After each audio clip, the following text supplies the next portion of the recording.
बढ़िया बढ़िया बढ़िया बढ़िया बढ़िया बढ़िया बढ़िया मोबाइल कुर्सी कुर्सी है, कुर्सी खाली करवा आगे चलो ना मुखिया जी। अरे बढ़िए आगे बढ़िए। थैंक यू चलो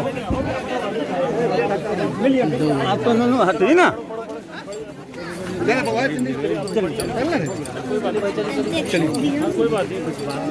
चलो चलिए बढ़ते जाइए बढ़ते जाइए बढ़ते रहिए चलिए चलिए भैया चलिए।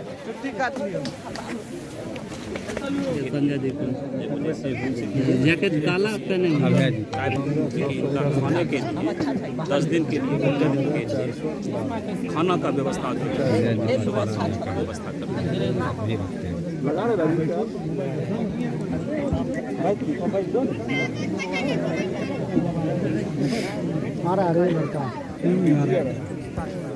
कोई एक आदमी लगाइए। सबसे आज तो किन्हीं आदमी को पर्चा नहीं, सरकार एक्वायर करके 1978 में एक्वायर किया गया और आज 2 मिनट के ऊपर सब लोग करिए पहले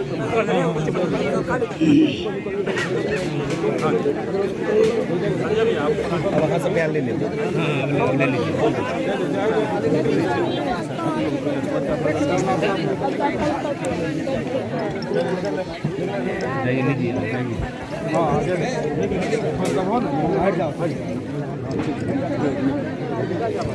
अत्यंत ही दुखद घटना यार, सबका फोन है खाली से। एक पूरा परिवार जिस तरीके से इस आगजनी की घटना में पूरी तरीके से समाप्त हो गया।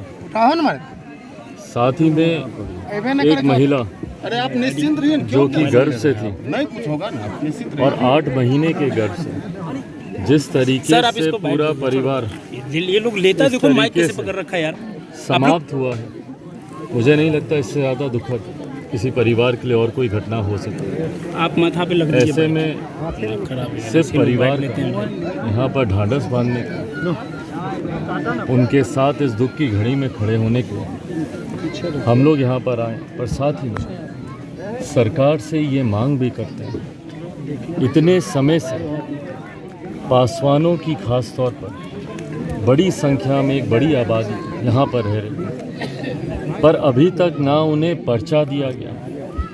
अगर आज यहाँ पर एक पक्का मकान होता तो संभवतः ऐसी घटना नहीं घटती, ये परिवार जीवित रहता, खुशहाल रहता। पर जिस तरीके से उदासीनता बरती गई है, मैं इसमें जात पात की राजनीति नहीं कर रहा, पर ये बात को भी झुटलाया नहीं जा सकता कि मौजूदा सरकार ने और मौजूदा मुख्यमंत्री ने एक जाति विशेष के साथ लंबे समय से भेदभाव की भावना रखी। दलित महादलित करने का प्रयास भी जब उनके द्वारा किया गया, उसके पीछे भी यही सोच थी, क्योंकि मेरे नेता, मेरे पिता आदरणीय रामविलास पासवान जी से बैर की वजह से, उनसे द्वेष के कारण उन्होंने हमेशा से इस समाज को प्रताड़ित करने का काम किया। लंबे समय से 78 से बड़ी संख्या में लोग यहाँ पर रह रहे हैं। 2-2, 3-3 पीढ़ियाँ बीत गई, पर अभी तक ज़मीन का पर्चा उनको नहीं मिला, पक्के मकान उनको नहीं दिए गए। और आज जब 9 घरों में इतनी बड़ी तबाही मची है, प्रशासन ने इतनी जिम्मेदारी उनके पक्के घरों के निर्माण की व्यवस्था करके दी जाए, इनके पुनर्वास की व्यवस्था करके दी जाए, और साथ ही में जो लोग, जिन परिवारों के खाने कमाने वाले सदस्य गए, कम से कम 25-25 लाख का मुआवजा उन परिवार वालों को मिलना चाहिए, ताकि वो आने वाला जीवन, भाई ये वृद्ध माता पिता हैं, कैसे ये लोग अपना जीवन व्यतीत करेंगे। तो कम से कम ये व्यवस्था की जिम्मेदारी सरकार को लेनी चाहिए, प्रशासन को लेनी चाहिए। यहाँ से जाकर लिखित रूप में भी मुख्यमंत्री नीतीश कुमार जी को हम लोग लिखित रूप में भी उनसे मैं आग्रह करूँगा कि इस परिवार की वो चिंता करें, 9 घर जो उजड़े हैं उनकी चिंता करें, और ये तमाम मांगे जो उनके समक्ष रखी गई है, इनके पुनर्वास की पर्चा मिले, तमाम घर पक्के किए जाएं। जब तक नहीं होता तब तक इनके रहने खाने की व्यवस्था की जाए और 25 लाख रुपए का मुआवजा इन लोग को दिया जाए। ये तमाम बातें प्रशासन के सामने और लिखित रूप में मुख्यमंत्री जी के सामने भी रखी जाएंगी। सर, राजनीति हमारे प्रदेश में की जाती है। प्रदेश की सरकारें, प्रदेश का नेतृत्व सिर्फ जात पात धर्म मज़हब के आधार पर बिहारियों को देखने का काम करता है। मेरे मुख्यमंत्री के लिए कोई भी व्यक्ति बिहारी नहीं है।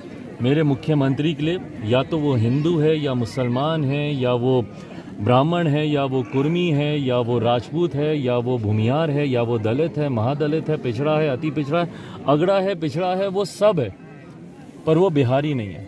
अगर एक दृष्टि से प्रदेश के हर एक व्यक्ति को देखा जाए, एक दृष्टि से अगर 14 करोड़ बिहारियों की चिंता की जाए तो संभवतः आज बिहार एक विकसित राज्य होता, एक बेहतर जगह होती बिहार। पर हकीकत यही है कि जात पात की राजनीति में जब भेदभाव की भावना के साथ शासन किया जाता है तो उसमें इस तरीके के भेदभाव का दंश एक बड़े वर्ग को, एक बड़े समाज के हिस्से को भोगना पड़ता है। सर बहुत बहुत धन्यवाद सर। उनके कम से कम उनके खाने की व्यवस्था कर दी जाए, इस ठंड में कम से कम उनके रहने की व्यवस्था कर दी जाए, कहीं एक ऐसा रैन बसेरा उनको दे दिया जाए, नहीं कुछ तो एक त्रिपाल की व्यवस्था उनके लिए कर दी जाए, 2 वक्त के खाने की व्यवस्था उनके लिए कर दी जाए।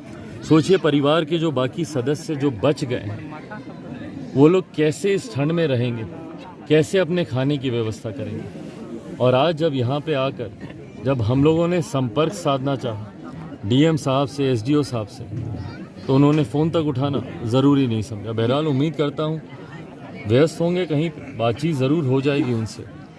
पर जिस तरीके से प्रशासन का उदासीन रवैया ऐसी घटनाओं के बाद देखने को मिलता है, इनके घर का खाने कमाने वाला एक सदस्य गया, क्या ये सरकार की जिम्मेदारी नहीं बनती है कि सरकार इनकी उचित व्यवस्था करे, इनके पुनर्वास की व्यवस्था करके इनको दे। आप लोगों ने जो एक मुआवजा होता है उसको औपचारिकता के तौर पर देकर अपना पल्ला झाड़ लिया। पुनर्वास कौन करेगा, कौन इनके घर का निर्माण इनको करके देगा? और सबसे पहले तो वो पर्चा